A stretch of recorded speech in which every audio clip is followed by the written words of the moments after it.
Good afternoon, everyone, and welcome to the Innovation Network December meeting. My name is Owen Tunstead, and I'll be filling in as host for today. But before I introduce Trevor, the innovation team would just like to extend our thanks to all the Innovation Network members and representatives for their active participation during the past few months since the new team has started. We're delighted to receive continuous feedback and always look to increase the value that we can offer participants. We're currently in the midst of planning the development of the Innovation Network for 2022, and we'll be sure to be in touch to gauge your thoughts in the direction we may take. We'd also like to thank you for your participation during Innovation Week in November. We had a fantastic week and were supported by public service colleagues from across the country. Pivoting to delivering most of the week online certainly wasn't easy, and we'd love to have met many of you in person. However, we were delighted with the feedback we received and hope to meet many of you in the new year. And be sure, if you'd like to keep up to date on all our developments, be sure to email innovation@per.gov.ie to subscribe to the ever-growing network of like-minded public servants across Ireland. So today, the Innovation Network series gladly welcomes Trevor Vaugh. Trevor is an assistant principal in the Department of Design and Innovation at Maynooth University and the principal investigator at Maynooth University Innovation Lab since 2018. Trevor's background is focused on human-centred innovation, strategy and design thinking. In September, Trevor was appointed to the Public Service Innovation Advisory Board. This panel will provide recommendations to the Public Service Reform Unit on best practices and trends in driving innovation across the public service. Prior to entering academia, Trevor developed world-first healthcare innovations, and over his career, Trevor has accumulated a portfolio of over 50 patents and has won numerous awards. Some of you may recognise Trevor from the telly, as he recently appeared in RTE series Big Life Fix. However, Trevor also co-authored Arrive, a design innovation framework to deliver breakthrough services, products and experiences. So today, Trevor will be speaking to us about the value of human-centred innovation. This process involves leveraging empathy, insight and action to facilitate progress and catalyse meaningful outcomes. I hope you all take away some learnings from today as each of you support your organisation's innovation agendas. So just before I hand over to Trevor, just want to clarify a little bit of protocol about today. So today's session is being recorded and will be made available to you all afterwards. And secondly, we encourage attendees to submit any questions or observations via the chat or Q&A function down the bottom right of the screen, and we'll be sure to answer as many as possible at the end when we have a discussion panel. So without any further ado, I'd like to hand over to Trevor now and start the presentation. So Trevor, if you want to take yourself off mute there. If not, I can do it. Yeah, all good. That's super. Thanks so much, Owen, and good afternoon, everybody. I'm going to be speaking to you for probably about 45 minutes, all going well. And if I keep the pace up, I've a tendency to get excited about this stuff and go into way too much depth in areas. And I promise I won't do that today. So I'm going to talk about human-centered innovation and really about a journey, because that's what it is. It's a journey through empathy, insight, and action. And I use this image in the background by Caspar de Frederick because for me it really represents what's happening. It's an individual or a team of people who kind of stand above the fog, you know, and they kind of have a vision of where they can go and what they can do, and they know it's not going to be an easy journey, but they're prepared. They're prepared for the long, hard slog of bringing something new, something better into existence. And so Owen kind of talked a little bit about some of the work I've done. My background is in medical devices, and I remember distinctly one day sitting in a surgery where the surgeon was using a product I had designed, and they were operating on an obese patient, and the product I designed was to allow them to get access to the body. And it kind of struck me. It was like, yes, I'm designing something to help the surgeon, but kind of there's a bigger problem. So the reason that patient is there is due to something bigger than I can design for designing medical devices. And I think this quote represents that really nicely. By Eli Saarinen. He says, always design a thing by considering it in its next largest context. A chair in a room in a house in an environment, and an environment in a city plan. And I think that's the real power of a design approach, of a design innovation approach, is this ability to not be content kind of with the specific focus of your project, but actually zooming out, but also zooming in. And I think that's really important, because when you kind of look at the world that we've created today, it's an incredible achievement, and a lot of that is down to business, engineering, and science, and their ability to understand the world to help us make progress. And we know that business, engineering, and science, they're concerned primarily with rational and objective thinking, and their goal is to reduce uncertainty, creating control, and creating stability. And that's really powerful. That's how we have achieved what we've achieved to date. The problem is, when we zoom in a little bit closer and we start kind of working at a very human level, things get a little bit chaotic, where maybe the rationality is replaced with irrationality. We're dealing now with humans who are trying to make progress in a complicated world. And we know that people do not always do what you think they'll do. They do not always do what you tell them to do. They do not always do what they think they do. And they do not always do what they say they do. And when you have a part of the world like that, business, science, and engineering finds it very difficult to create solutions to help. And we've seen that. We can see this in a crazy junction like this, but we've seen it with the coronavirus. We did an incredible job developing vaccines really quickly, quicker than we thought imaginable. But then we've got this other issue where people are refusing to wear masks to get vaccinated, and we don't know what to do with that. And I think that's where human-centered design comes in, because human-centered design is about balancing, as Roger Martin says, between analytical thinking, which is the rational, and intuitive thinking, which is the irrational. It's that sweet spot between, and it brings the two sides together. And you need to be able to look at these parts of the world at the same time. Otherwise, we're not going to make any progress. I've spent a lot of time in my early career in hospitals, kind of world's best hospitals, Cleveland Clinic, Mayo Clinic, to hospitals in India, kind of South America. They're all the same. When you get to the ground level, to the front line, it's a bit chaotic. But that's the exact same in any department, in any organization almost. When you have a system, a large system, and people, you get chaos. And for the very same reasons I've mentioned above. William Edwards Deming, he has this quote, it's one of my favorites. He said, "Every system is perfectly designed to get the results it gets." And I think that's really important. And especially the word designed. Many, if not most, of our systems are not designed. They've evolved over time. They've morphed, they've mutated, and they've become something that I suppose we just have to live with. We think we have to live with. But I would say there's an opportunity to actually bring design and actually use design as a process, as an approach, and not just a word that we put into our documents.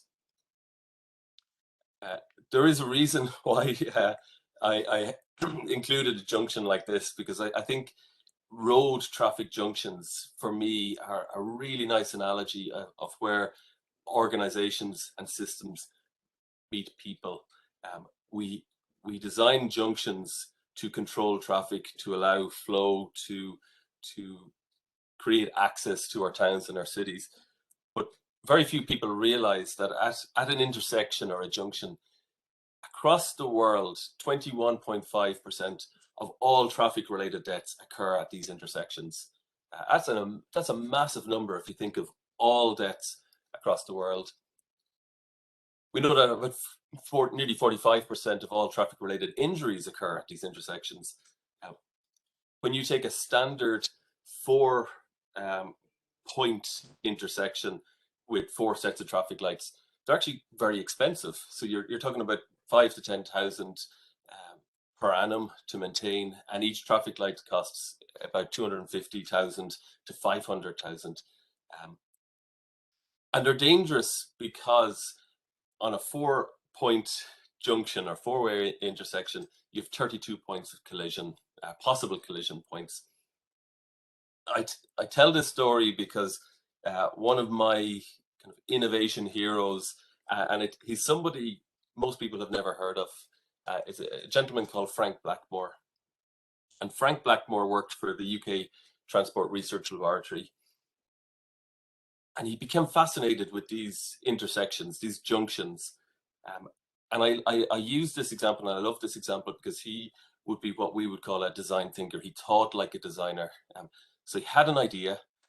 Unfortunately, his organization didn't kind of buy into what he was thinking. They liked their stop signs, they liked their traffic lights. They thought this was a crazy idea to draw a circle on a road and to teach people how to use it. They thought it would never work. But Frank, being the creative, the innovator, at night he would create prototypes. He'd buy tiny cars and he'd practice the maneuvers, and when he went on holidays, he was known to climb up on really tall buildings to look at intersections. He'd hire cranes to take pictures. He was building evidence, prototyping, until he had enough evidence to prove to the research laboratory that there was something in this. What was fascinating as well is he had huge empathy for drivers. He's said to have kind of put himself in the body of a driver, and he'd kind of feel the emotions that they'd feel, the frustrations, the frustrations of being late for work and the congestion in the cities. So he's a real design thinker. For me, this is astounding when you look at the stats. And so you take reports about roundabouts kind of all over Europe. On average, there's a 90% reduction in traffic deaths on roundabouts when you replace an intersection with a roundabout. There's a 75% reduction in traffic-related injuries. Something Frank never thought of, but we know that there's about a 46% reduction in carbon monoxide emissions, which is just incredible. If you're starting, that's when the most emissions come out. With a roundabout, there's a flow of traffic. And more importantly, and this is what he actually designed it for, there's an 89% reduction in delays and a 56% reduction in vehicle stops. So one man kind of had an insight, kind of a human insight about a problem. He had the perseverance to not give up when he was told no, but to actually find the evidence and find ways of validating and proving his innovation. And how many lives has he saved? How many kind of tons of CO2 has he prevented entering the atmosphere? How many people has he kept out of A&E? And I just think it's incredible that one person could do something like that. This is one of his most loved and most hated creations, and it kind of it kind of demonstrates how this simple idea can scale. This is they call it the Magic Roundabout in Hampstead Heath in London. It's over 40 years old, still hugely effective, still hugely terrifying for somebody who enters it for the first time. But once you figure it out, it's 6 roundabouts on one roundabout. And it's won design awards, but it's also won awards for being the most hated roundabout in the world. Sorry, another aspect of sorry, I'm not a roundabout nerd, I promise. I just love this story.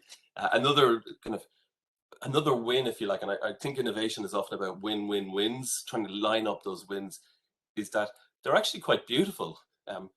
By putting in a roundabout, you have an opportunity to put in green space, to put in parks, to put in art and sculptures, and that's something that wasn't thought about, but actually is another brilliant benefit.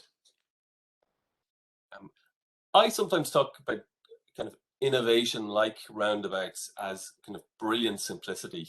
You know, it's when you're able to move beyond the complex to get to simple. When you've thought about the problem so much, you've balanced that analytical thinking and the intuitive thinking. You've questioned the orthodoxies. You've got rid of unnecessary stuff, and you've crafted it to get to something quite special. And there's so many examples of that out there, but it's really hard to do.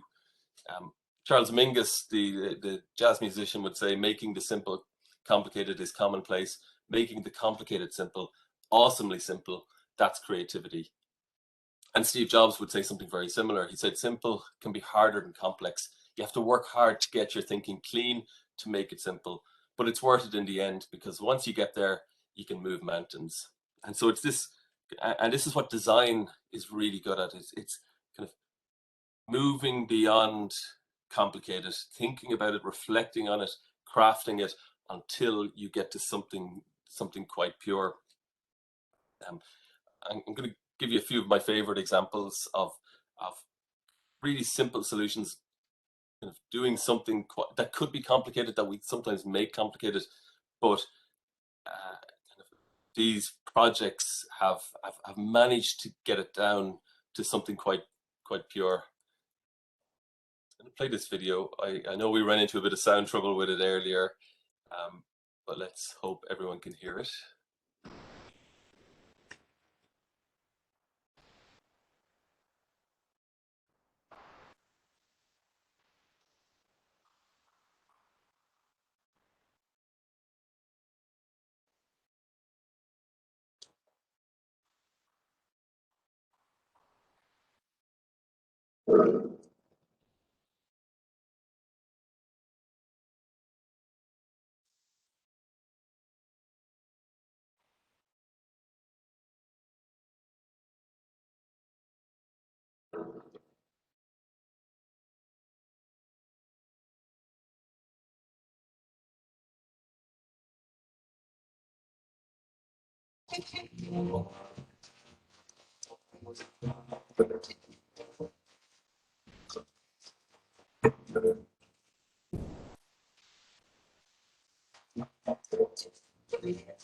I don't think there's any sound in that there, Trevor, but we can include it later on in an email out to everyone who's attended anyway.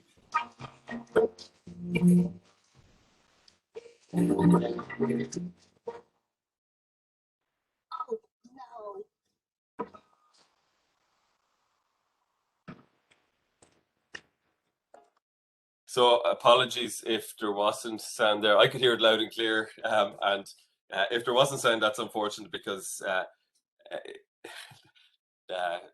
the punchline is the bin had a sound that made it sound like trash or rubbish was falling a really long distance. So it was like,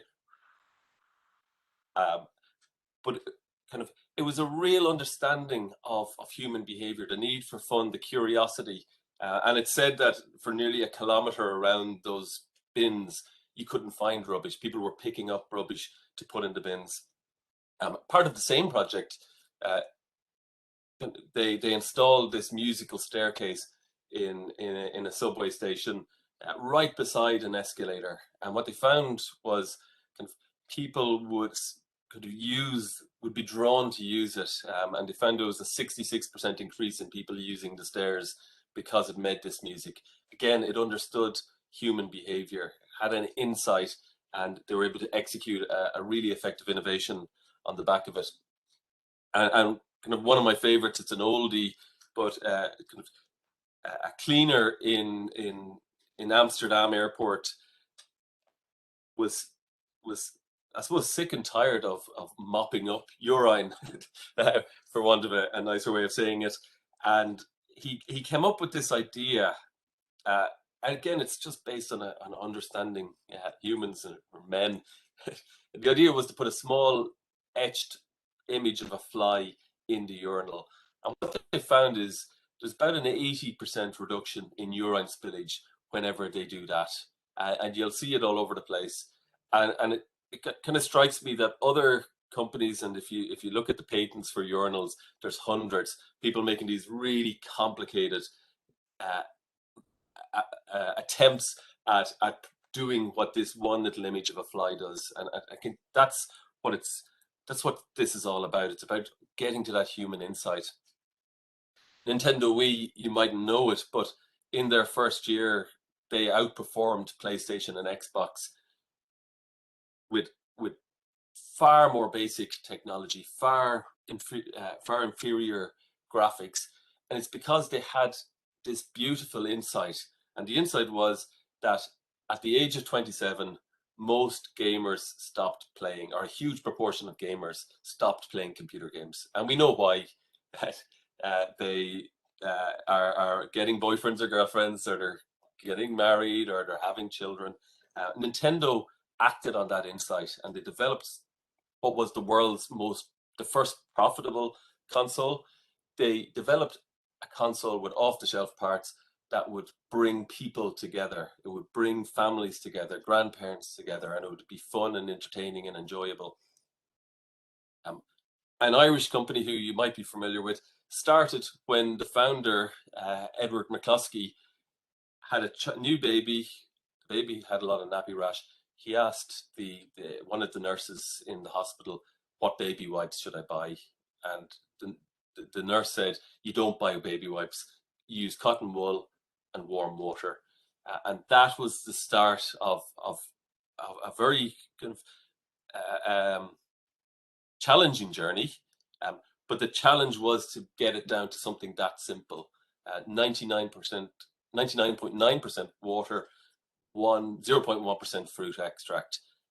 So it was in the kind of taking that insight and working on it until you get something that's so incredibly simple. And kind of the growth of that company is incredible. So they've gone from 5 million in sales in 2013 to about 50 million in 2019, and they just keep growing. And then we have one of my favorites, a company called VanMoof. VanMoof sell their bicycles online, and what they found was about 25% of all bicycles they shipped around the world were being damaged. They tried changing courier companies, it didn't work. Stronger boxes didn't work.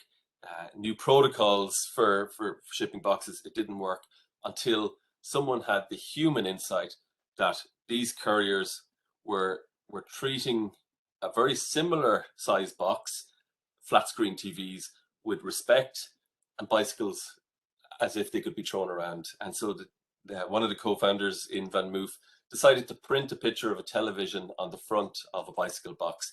And that utterly simple idea has reduced damages somewhere between 70 and 80% on all boxes shipped around the world. And so if you think of what all of these innovations are doing, they're taking what is a big challenge, it's a big problem. They're finding the human insight, and then they're using creativity to create something new that has value. This is a project I worked on when I was in medical devices. It's a port for allowing a surgeon to do quite complex surgery through one really small incision. What was interesting is our biggest competitor was nearly a €2.5 million robot, and surgeons preferred ours because we understood that for a surgeon, it wasn't about kind of this big machine, this kind of ultra fine control. It was about the craft, the ability to practice their craft, to be close to the patient, to kind of touch and feel and maneuver as they're performing a procedure. And this is such a tiny, simple device, but loved by surgeons around the world. And I remember seeing a presentation by a designer, a graphic designer I hugely admire, and he talked about when his child was diagnosed with diabetes, and when he left the hospital, he was given this document, and he said this was nearly as stressful as your child being diagnosed with diabetes. You felt like you were going to make mistakes. You didn't know where to start or how to read it. And so he sat down, had a look through it, used his design skills to create this. There's no new information here. He just put an order on it, a hierarchy of information.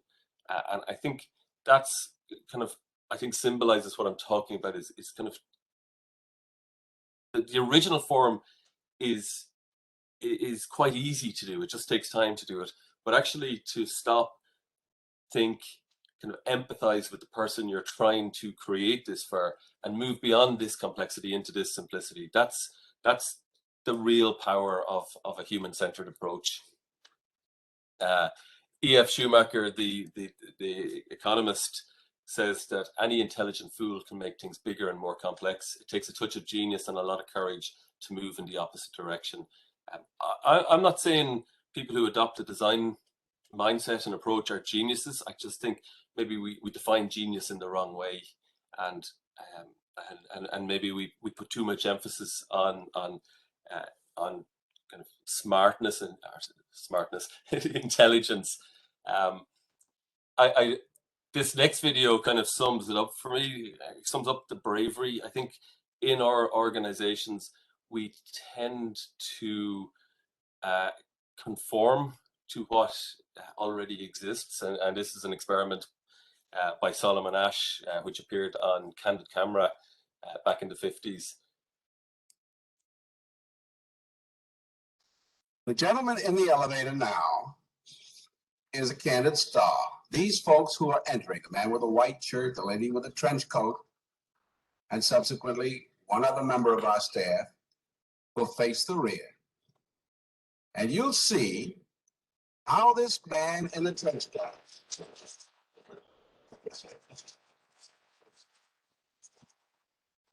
tries to maintain his individuality little by little.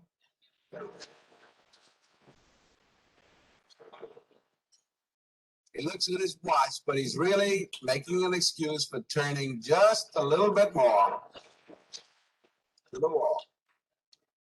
Now we'll try it once again. Here's the candid subject. Here comes the candid camera staff, 3 of them at least.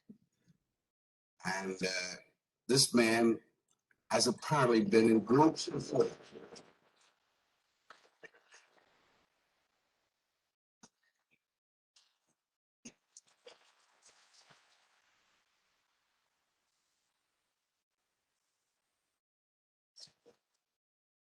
Now, here's a fella with his hat on in the elevator.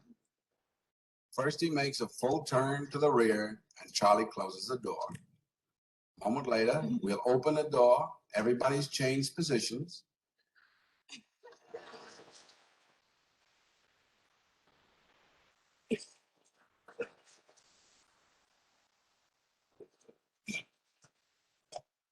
And we'll see if we can use group pressure for some good. Now, in a moment, on Charlie's signal, everybody turns forward. Notice they take off their hats. Now, do you think we could reverse the procedure? Watch.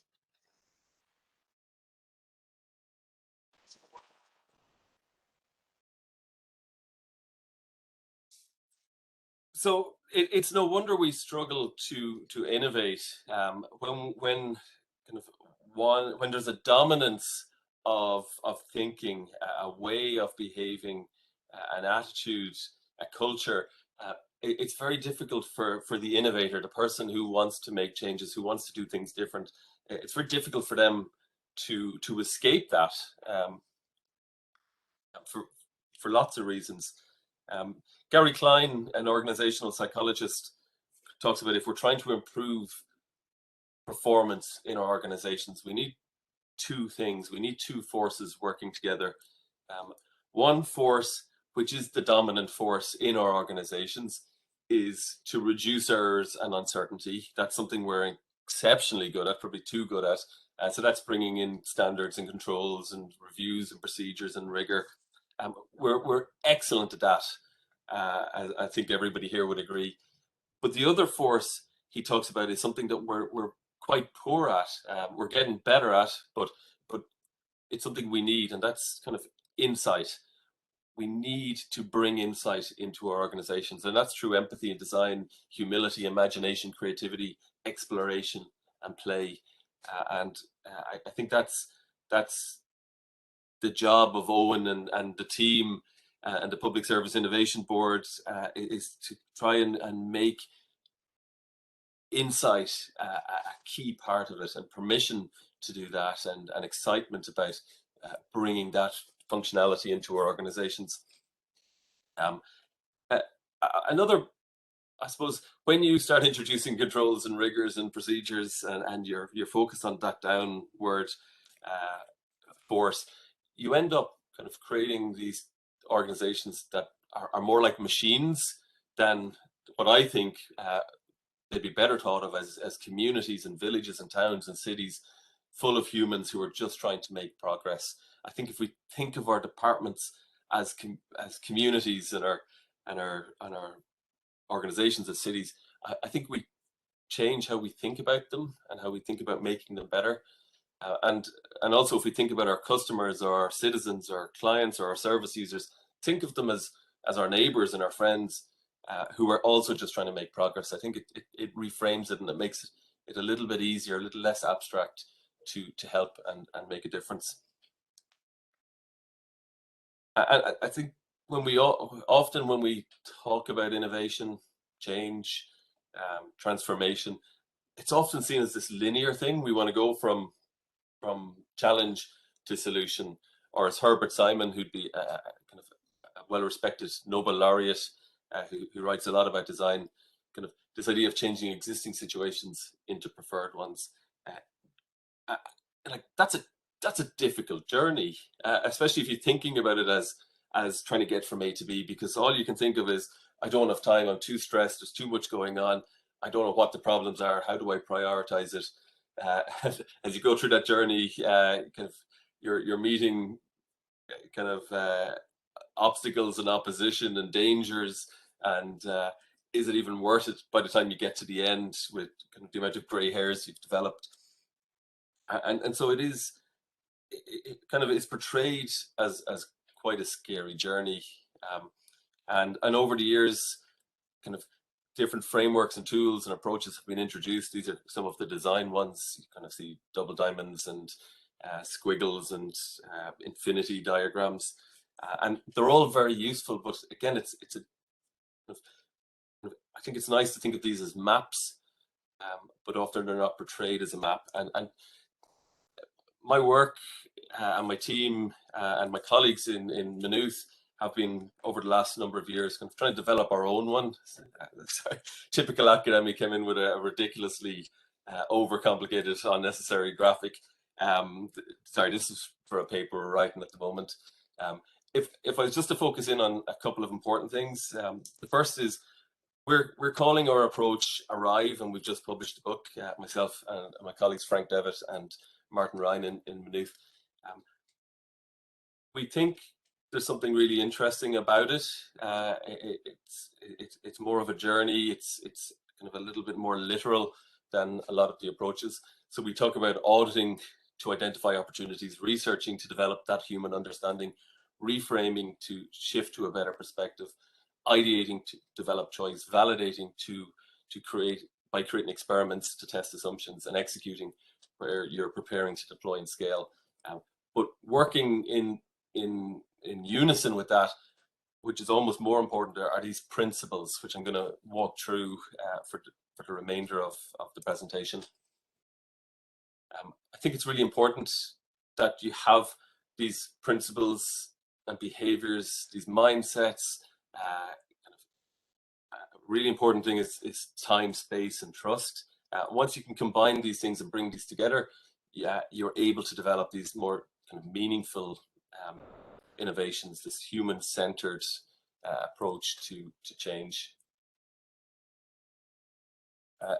So if I fly through these, I'm more than happy to talk to anybody after the presentation or another time if you want more details. But the first principle for us is to make better.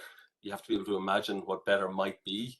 So this is kind of, rather than just kind of saying I'm going to innovate, it's like, well, what's the feeling you want to create when you're finished? What's the blurry vision you have for what you're trying to do?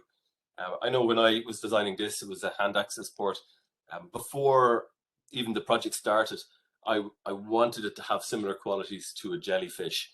You know, I didn't want something mechanical that surgeons would have to open and close to get their hand in. I wanted something squidgy and stretchy and kind of almost invisible. And that brought us to Utah to find one of the world's stretchiest materials. But it was that kind of blurry vision, that idea of what I want this innovation to do. It kind of gives you the energy, it kind of keeps you going, gets you excited. When I talk to you about healthcare, I always say, like, kind of, are we doing healthcare or are we doing medical care? I like the idea that when you go to a hospital, you see running tracks and astro pitch teams training and people in lycra, and so it feels like you're getting healthy, you're surrounded by health, and therefore maybe that changes it. And maybe it's unrealistic, but it's a blurry vision that I think could give energy and motivation to try and get to it. Andre Agassi, when he won Wimbledon in 2002, he said winning was like deja vu because he'd won so many times in his head before he did it. We're seeing amazing research kind of showing the effect of what they call creative visualization on stroke patients, just imagining getting your dexterity back, getting your movement back, and really good evidence where truck drivers park better and carry out better maneuvers if they practice with a toy truck before they make the maneuver. And so I think that's the power of this creative visualization, or have a vision of what you want to get to. So in the arrive process, I like to think of it as a journey.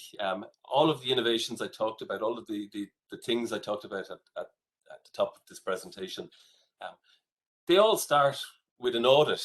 You know, you're looking at the current situation to identify and prioritize important and meaningful challenges. I always tell my students, and when I'm working on a project, the best place to start is with a statistic. You know, in the hospital, 30% of patients don't show up for appointments. That to me is where you start. And there's every single one of you watching this has a statistic. This many citizens aren't engaging in our service, or this group of people aren't cooperating, or whatever it is. That's where you start. In the innovation lab in Maynooth, we spent COVID kind of getting out and using the opportunity to talk to our students and our staff and carrying out interviews. And we've almost created our own sustainable development goals, areas that we in the lab want to explore more deeply around kind of creating serendipitous moments, about interactive teaching and learning, about empathy and engagement with collaboration between staff and students. And I think we need to spend time stopping and thinking in our department, in our area, kind of what are the most important things to go after, and agree on that, and kind of and start digging from there. Principle 2 is about intellectual humility, and I really believe it is the force for change. So we question our biases, kind of open to new ideas, and kind of willing to I suppose kind of look at the world with fresh eyes. Some of you will be familiar with the Fosbury flop. Dick Fosbury in the Olympic Games, people laughed at him because he had a new approach to the high jump. Instead of jumping belly down, he went kind of back down. He jumped backwards. He was the laughing stock. You could hear the laugh of the crowd when he did it. He won the Olympics with this approach, and 4 years later, everybody was using the Fosbury flop approach. And that's what we mean, kind of, so it might look ridiculous, but actually sometimes kind of the person who tries something different, who kind of challenges those orthodoxies, actually comes up with something quite remarkable. A product I designed a couple of years ago, Triport, it was built on questioning a 250-year-old assumption in healthcare, and that was that we needed this plastic tube on a standard trocar. 250 years ago, they used metal blades, Bakelite handles, and stainless steel tube. Today, we use plastic and stainless steel blades. They're exactly the same. And once we questioned, do we need that tube, it opened up kind of huge success for us and lots of awards.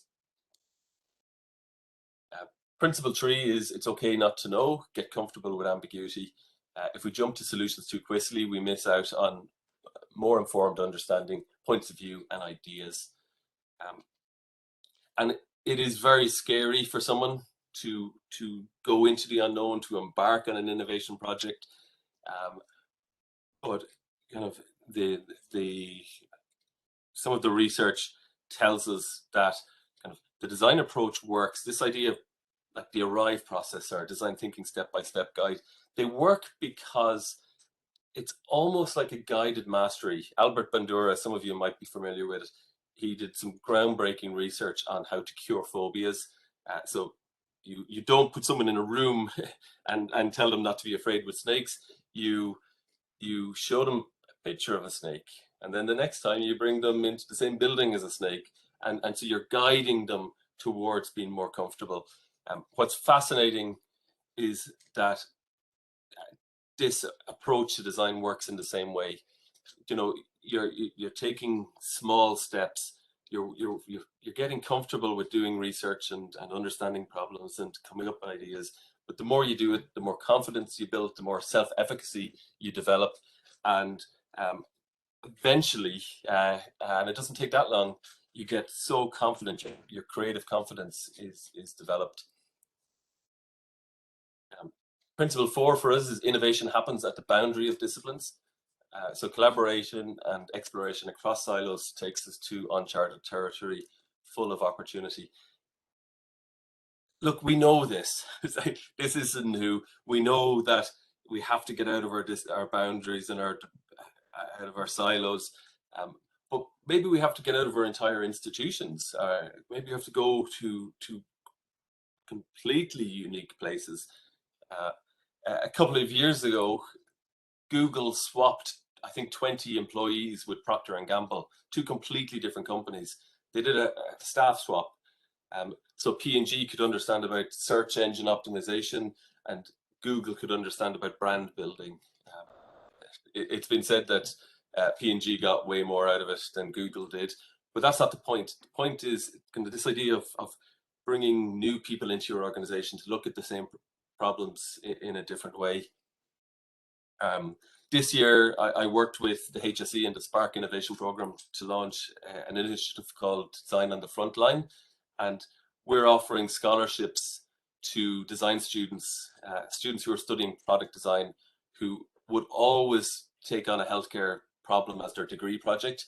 Now we're saying, we're going to support you. We're going to listen to your ideas. We're going to give you a little bit of money to prototype the ideas, and we're going to give you access to clinical expertise to make those projects better, and access to the HSE libraries to help you with your research. It's a pilot. We're excited about where it goes, but it's kind of breaking those silos, bringing new people in to see problems and look at it in different ways. And so the next part of our journey is about kind of the research, the R in the ARRIVE process.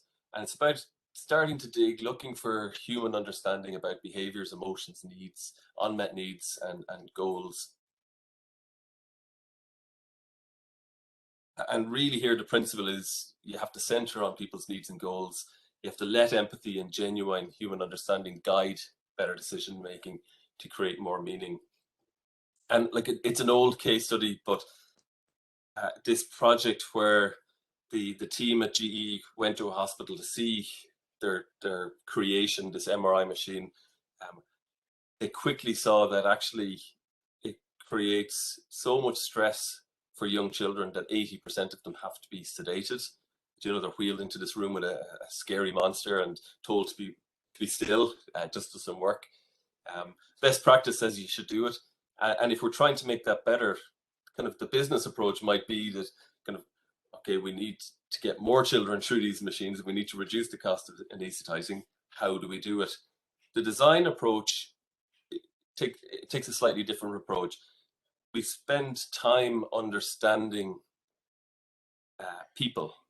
In this case, you travel in the car with a young child going for an MRI. You see the interactions between parents, and you quickly realize that it's so stressful.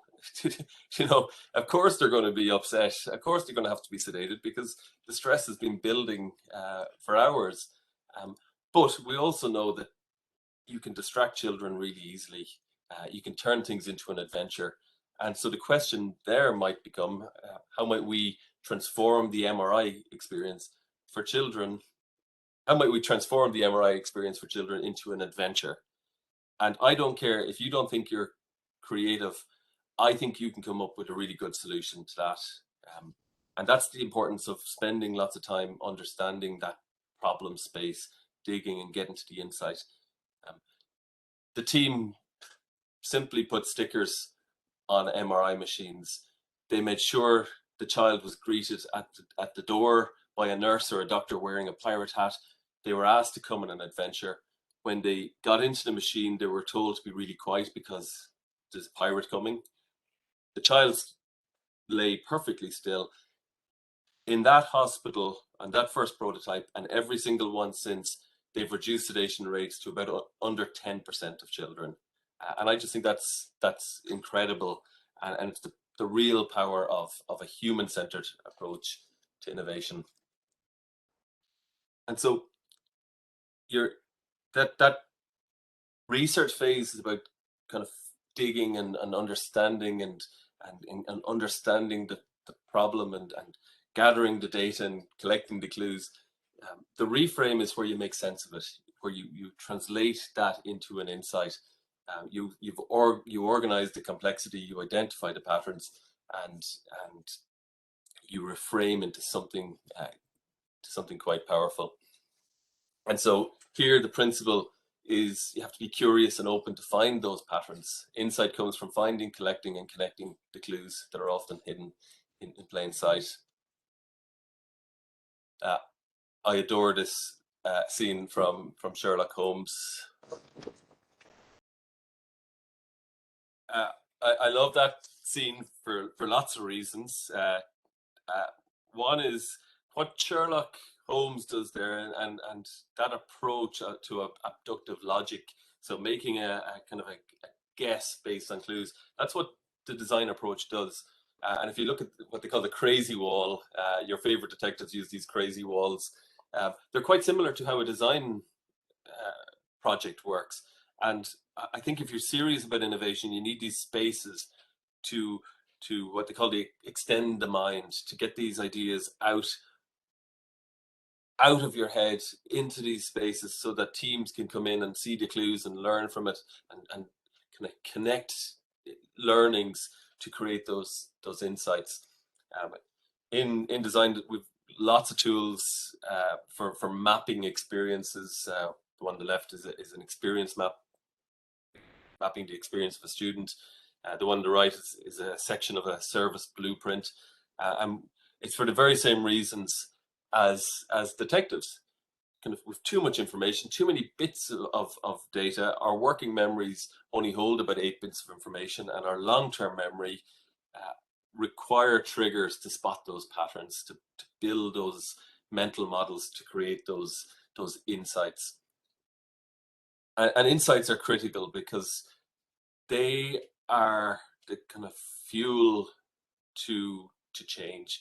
They shift us from one story to a better story based on a human belief, a better understanding of human beliefs, human motivations. and they're not easy to get, but this process, this way of working, these behaviors they're incredibly powerful at almost artificially creating insights. You don't have to, people think you have to wait for insight. No, you can artificially create insight through a process, through this process, by working hard at it. So if we move through the arrive process, we get to ideate. And so once you have that insight, once you frame that problem, once you've got a real proper understanding of the human needs, what can the people you're trying to design for can want to do, need to do, what progress they're trying to make, then you can start coming up with ideas. People often think design is about brainstorming, about coming up with ideas. It is and it isn't. An awful lot of work has to go into finding what problem to solve before you even attempt to come up with ideas. And so our curve is about kind of going a bit blue sky. You know, it's about creating choice. It's about coming up with different ways of solving the problem you've identified, and that's quite rare. Herbert Simon, again, some would call him the father of decision-making theory. He says to make better decisions, you need three things. You need intelligence, so that's qualitative and quantitative data. You need design, so you take that data and you generate or find alternatives, and from those you can make a choice. So you evaluate and select an appropriate direction. What's happened over many years is that we've got really good at collecting data intelligence, quantitative intelligence. We've got very poor at focusing on qualitative.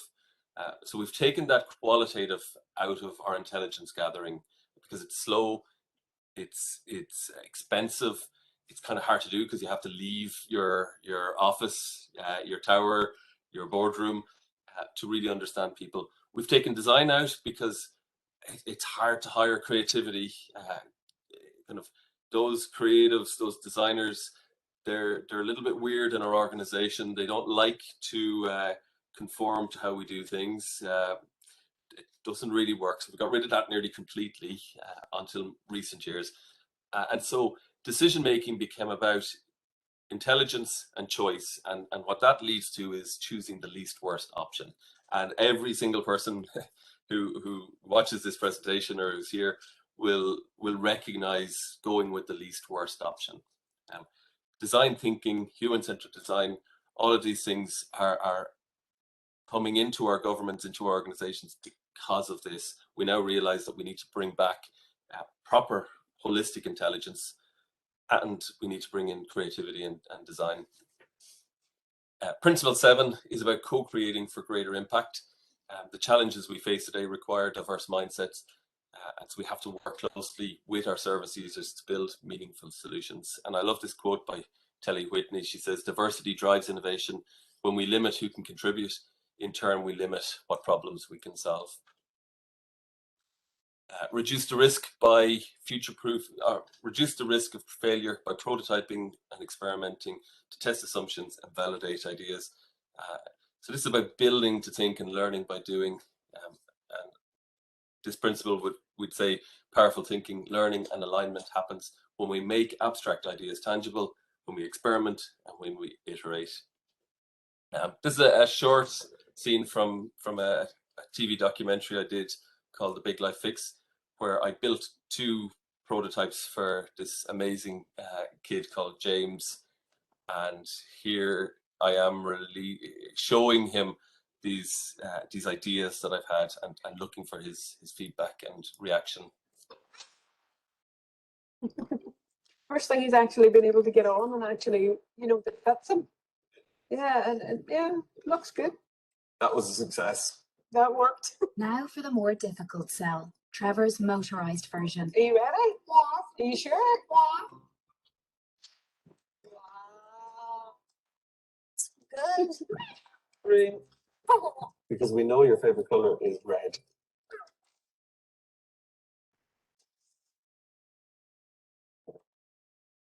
Ooh, you love spinning around. Oh, you out? Was that a bit fast for you?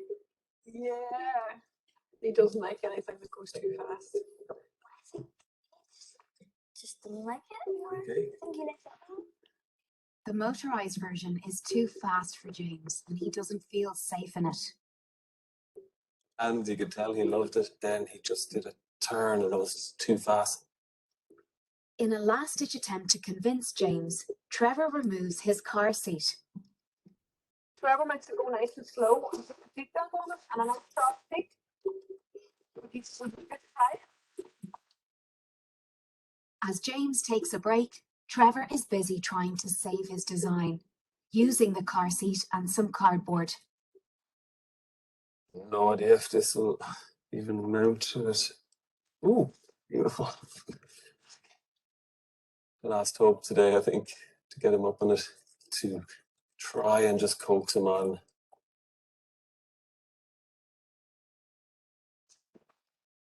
His trust is way down. If we do something else and it doesn't work, that's it. He's not going to trust anything I build him again.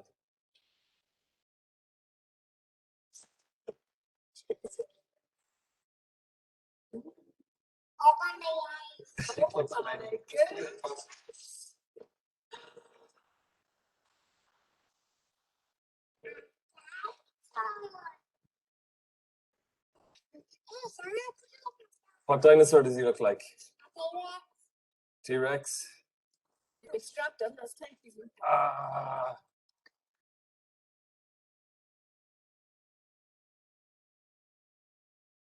Wow.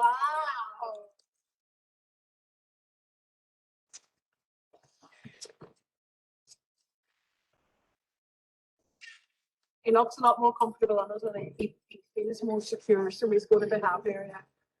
Is this better than the last time? What do you like about this one? Nice. It just took that wee bit of dinosaur bravery to kind of get him to try it again.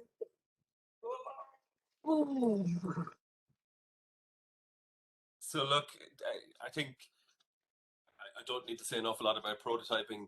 If we think we can use the assumptions that we have about what people want and go and develop it and then release it to them, like launch it or bring it out, we're fooling ourselves. Like the amount of learning you get just by building something very basic and bringing the people you're trying to design for into the process.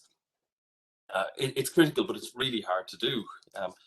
Over COVID, and actually for many years, healthcare workers have been really good at this, kind of hacking together solutions to the problems that they see. It's said that like an average nurse would have 27 workarounds per shift, and as a response to that, there's very few places you can actually make these prototypes and experiment in our especially in our public service organizations, but actually in hospitals as well. So a project that I worked on with the Spark program, the HSE Spark program, was to develop these maker labs. And so these have gone into 5 hospitals around the country as a pilot. It itself is a prototype as a means of prototyping. And so the idea is if a healthcare worker has an idea, they can go here. There's glues and tapes and fixtures and fittings and all sorts of things in here to allow someone to take that really important idea and make it tangible. And once you make it tangible, it gets a life of its own almost. It can get a momentum. So that's a pilot we're running, and we've competitions open for healthcare workers to get involved in that. And so once we have this prototype, the prototype is to validate the assumptions that we're making, to learn and to iterate and evolve the project. Once we have that, and once we've gone through this process, we've got so much confidence that we've actually got something really good. We've got alignment between people because they're involved in every part of the process. We can actually kind of start preparing to execute, and we've got this real confidence, confidence that doesn't normally exist in anywhere.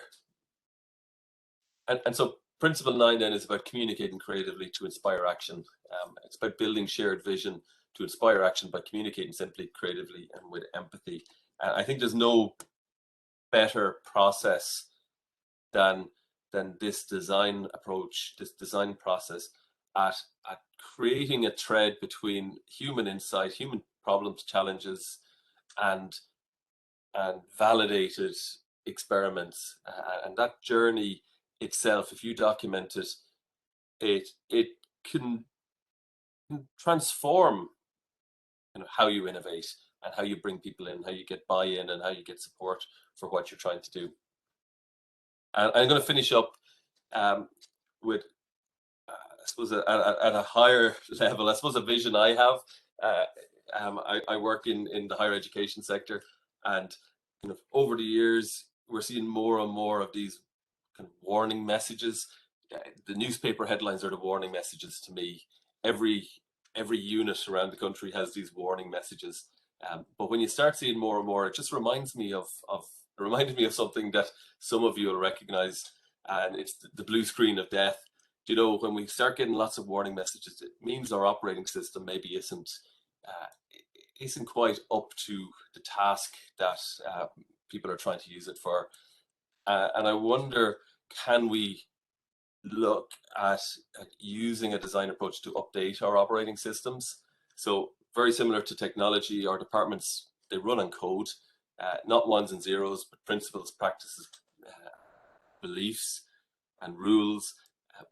Is there a way that we could kind of use kind of this human-centeredness, these principles like these, to update that operating system? And I know when I meet change makers, when I meet people who are really good at this, I almost see bubbles over their head at the moment. I see these principles, I see kind of, God, that person is so focused on human needs, and they're prototyping, but they're quite weak on this or that. And I wonder if we stop trying to think about teaching people processes and approaches, but try to build this confidence in areas areas like these principles or these mindsets. I think we could have make a huge difference.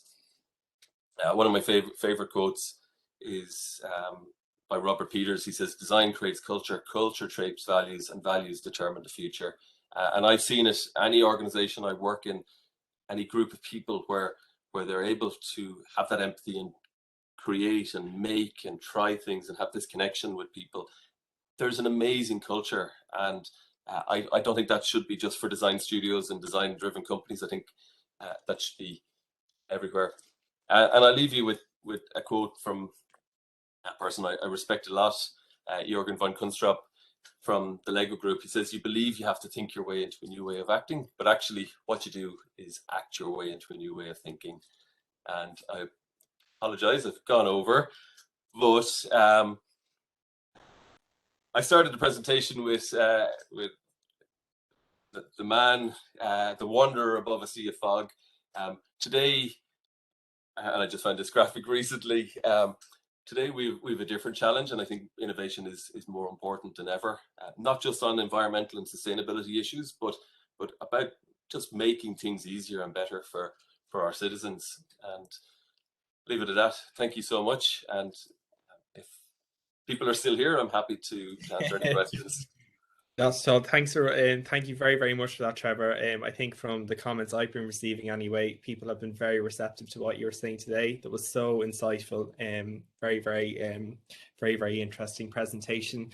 It's just good to see that so many simple things can just kind of can have a huge impact and make such tangible change. One, I don't think whenever I get into a lift, I don't think I'm going to have to start checking myself to see what way I behave, because I'm scared I'm just going to be a follower, just do what other people do.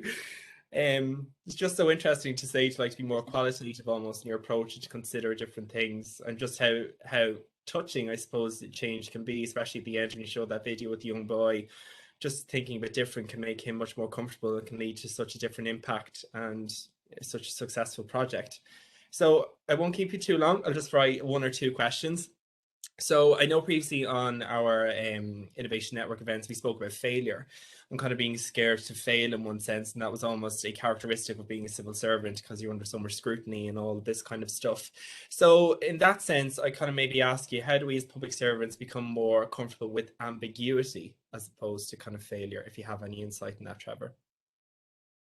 Yeah, look, I think things are changing rapidly, and this, like, I suppose one of the reasons I started the Innovation Lab in Maynooth is because it's the same in academia. You know, people are afraid. Like, it's not just public sector. It's everybody's afraid of changing and of trying something different. I suppose it's about these safe spaces. I set up the lab in Maynooth as this safe space. It's in Maynooth, but it's not in Maynooth, and people can come and try things. We can do things that kind of not that we shouldn't be doing them, but normally wouldn't be done. We can say things that normally wouldn't be said. We can have opinions that maybe couldn't normally be held opinions, and I think that's so valuable. Yeah, it's kind of where the psychological safety or the safe space. And look, I think we forget to sometimes look at private sector. Like the best innovations in the world have happened not in the organization because they'd be destroyed in the organization. They happen in these things called skunk works. Like if you look at Roundabouts, which you're all experts in now, like that was rejected, and so I've seen it over and over again. And some of the most famous stories of innovation, they're rejected. They work because the person who believed in it, or the team that believed in it, found another space to do it in, found another way of doing it.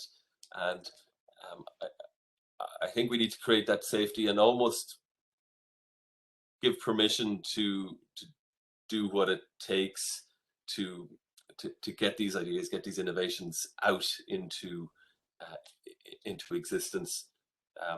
But it's terrifying. The design approach, though, I think if it's embraced properly, does provide almost stabilizers, and like that idea of guided mastery, I think is important. I think we need to just slowly build people's confidence.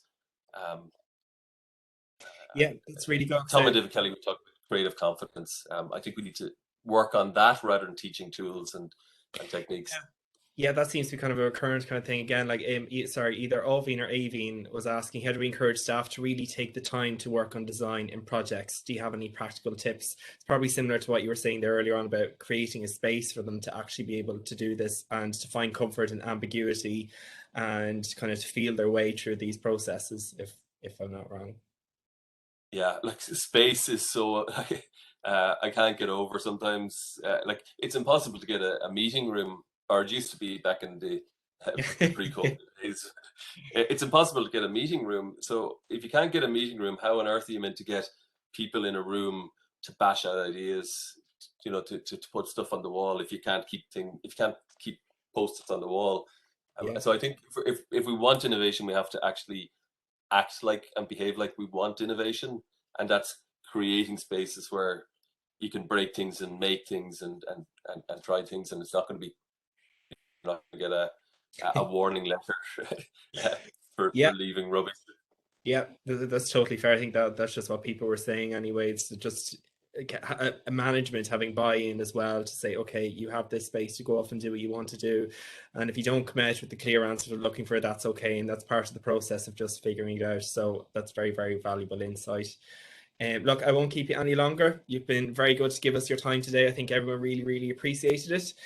Just before we go, I might draw your attention, guys, anyone who's still with us, to 2 events we have coming up.